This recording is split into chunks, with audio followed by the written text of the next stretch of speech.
Alright, what is going on, my dudes? So, if you are a regular follower of the channel, first of all, thank you very much. Second of all, you will know that I just pulled and took Quake right up to rank 5, and I've already been bringing her almost everywhere I go. I've brought her to war, I've been bringing her to AQ all week, and I've been using her to solo both of the Thing mini-bosses. Now, the clips that I'm going to show you today were both from day 4, and I was going to wait until day 5 to make a day 5 Thing video, but like honestly, if you can do Thing on day 1, you can do Thing on day 5, and it honestly isn't too much of a difference. It's like literally just gonna be 1 or 2 more Quake and Bake cycles. I don't even know if it's Quake and Bake or Quake and Shake. I don't know the difference, but I don't block at all, so it's that one. It's that one. It's Quake and no block. No block Quake. Shaky Quakey. Easy Bake Oven. Easy Quake Oven. Anyway, let's talk about my least favorite fight in Marvel Contest of Champions right now, and that is this mini-boss, this Thing mini-boss in Alliance Quest Map 7. And I'll tell you why it's my least favorite fight in Marvel Contest of Champions. It's because the amount of champions who can do this fight, like actually do this fight, is so limited.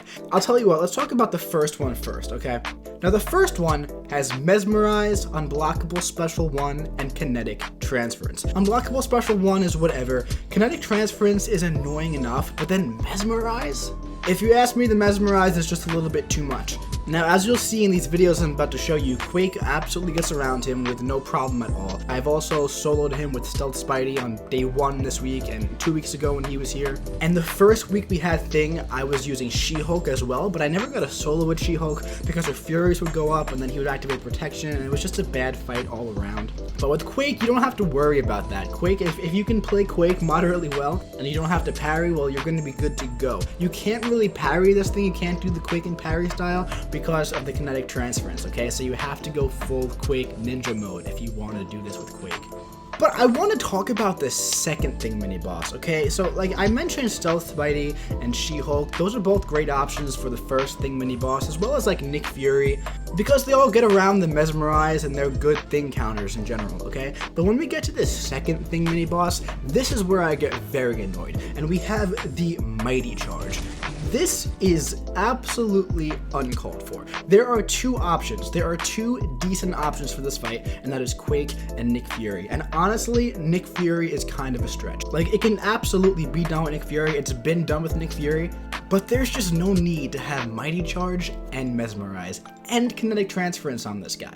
If you took the Mighty Charge away, it opens up the possibility of still being able to use Stealth Spidey and still being able to use She-Hulk and even Spider-Gwen. I mean, why do we have these champions with abilities like Slow, literally made to counter Thing, if we can't even keep the slow debuff on them? But anyway, Quake is the way to go for this second Thing mini-boss, and you're gonna see why in this video.